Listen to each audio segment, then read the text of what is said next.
2, 3, 4, 5, 1, 2, 3. Hey, it's Good Time Charlie from the Eagle Morning Show over here at the Rail Yard in Billings, Montana, the Magic City, on a Monday evening. And joining me right now is Mr. Don Jamieson from the Metal Show. Don, how you doing, man? You know what? It's tremendous, man. We're in Billings on a Monday, and we got a room full of hard rockers, and that's, that makes me feel so good, because you keep hearing all this stuff. Gene Simmons rock is dead, and it's not. And, tonight's proof of that. You're kind of like a guy after my own heart because you're a comic. How long have you been doing comedy? I'm in my 20th year, man, believe it or not. And I know you're a comic, and you know what a tough job it is, even in a regular comedy club where people are seated and they've had a couple of drinks, very reasonable.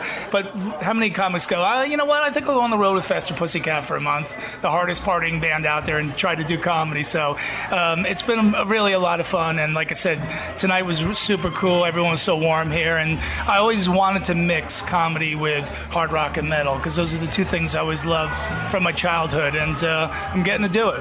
Yeah, I was going to ask you how that came about, but I was talking to Eddie Trunk, and I was like, how did you get hooked up with those two comics? He's like, there are a couple of comics out of Jersey that listen to my radio show, and then when this opportunity came along to do the show, that metal show, I wanted a couple of co-hosts, and because they were like, I'm kind of droll, because I'm like a teacher almost, like Ben Stein or something, so I needed something to offset it, sort of like Loveline with Adam Carolla and Dr. Drew. If you put one of those guys alone, they're okay, but together the dynamic is pretty cool. What was that like being on TV for the first time on that metal show?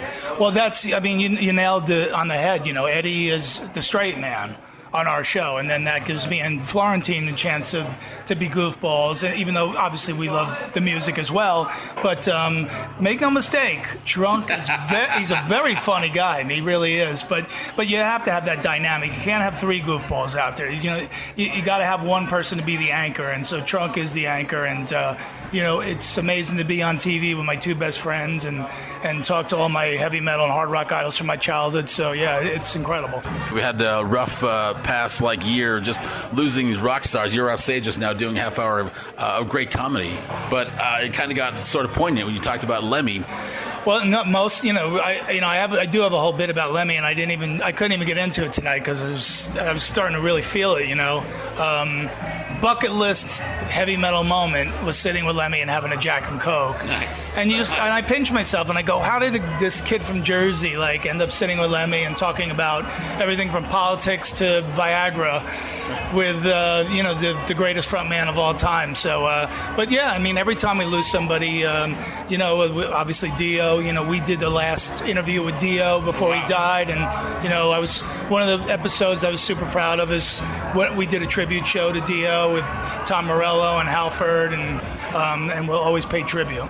Yeah, you ever had one of those moments where you go to a concert, you're like, let's go make fun of these guys? Happened to me when I went to first Rock and Rivers and Loverboys. I had never seen them before, but by the end of the show, damn it, I was a fan of Mike Reno. I was like, I love you, Mike Reno. Give me your red pants. Yeah. You ever had an experience like that with any band? Hey, I've never said this anywhere else, but you know what? I had such a good time tonight. I'll be honest. I watched the Bee Gees one. It's a whole concert on PBS. I gotta say, they opened with "You Should Be Dancing" and they closed with it. I was like, it doesn't get any better than that. But like I said, when I do, and all the bands that I made fun of tonight, and then I make fun of when I perform, it comes from the heart. It's like you break your friends, couillons when you're around them. But if somebody else did, then you'd be defensive. So all the bands that I talk about on stage are bands that I love, and that's where all the jokes come from the heart. They're not from a nasty place.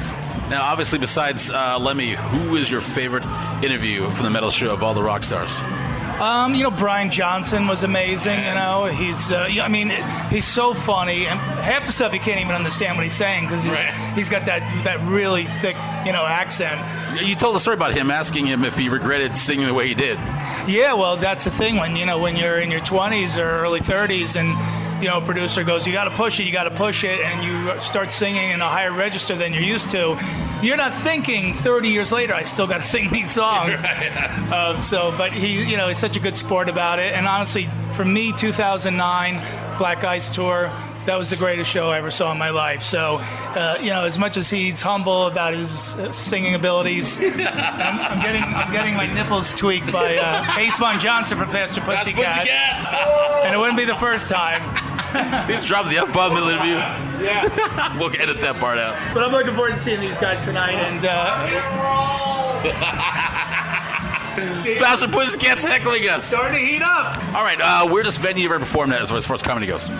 Weirdest venue? Oh, man. Well, when I started opening for bands, that was weird. I did Metallica's Orion Fest in Atlantic City, New Jersey the first year. And, I couldn't have been more terrified. There's thousands and thousands and thousands of raging Metallica fans. But it was cool, man. Lars came down and he introduced me to the crowd, and James came in about halfway through my set. James came into the tent and he watched, and to walk off stage and see James Hetfield with a big smile on his face and shaking my hand, it was like, wow, I'm blessed, man. I really am. Yeah, I met Lars once in a parking lot of a grocery store. He was so cool, man. He let me take a picture with him and everything, and I gave him my card. He's like, I'm going to put this right in my pocket. Everybody does that, like the Jesse James and Jackal. I'm going to put this right in my wallet. I'll give you a call. Yeah, they never do, but it's still, they're very gracious to have fans and all that fun stuff. So here's a personal question. You're talking about girlfriends on stage. Any of a girlfriend of yours asked you to, shave the chops?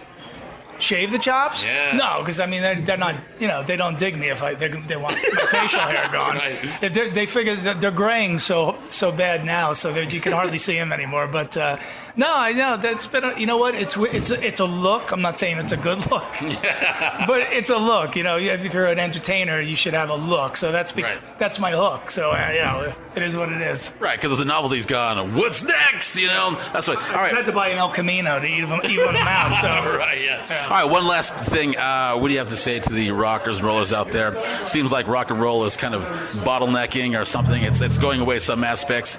Even Gene Simmons said rock was dead, which is kind of disheartening to hear when your heroes say that, But any words at all for the rockers? Well, I'll actually stick up for Gene because I think what he meant by it is just it's the record company, the whole old school system that is dead, which is good and bad for bands. More bands can just go out and do their own thing now, which is a good thing, but it's harder to get noticed when you don't have a record company behind you. So I think that's what Gene meant, but I think we all know, as we can hear in the background, as Faster takes the stage on a Monday night, a packed house in Billing, rock not dead.